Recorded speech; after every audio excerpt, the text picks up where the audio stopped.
Allah ya Allah, şafa ya Resulallah.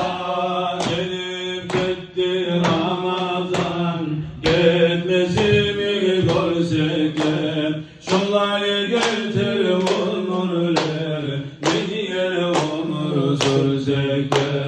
Ne tez gittin Ramazan, gece dur gel tuş yemek, vatanına gece gel, yola uçulun al yemek. Allahu Allah ya Allah, Allahu Allah ya Allah, Allahu Allah ya Allah, şafa ya Resulallah. On bir aylar işlegen, günahları geçegen, şu Ramazan ay gitti, balalarını çeçegen.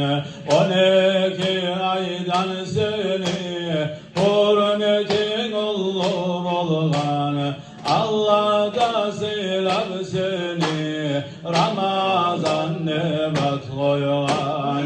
Kacanı var kıçıra, Ramazan ay gittiler, Peygamber ümmetine kod ni'malar gettiler. Malaikler değil ay, Ramazan ay gettiler, buğa olanlar şeytanlar niyetine yettiler. Ay hürmetli Ramazan, biz asıllığı gören, hürmetsiz temelli, gönlünü bozma veren. En zamanın geldi, bizge savbol etmeye, nasip et Allah bizge, dağı yılga yetmeye.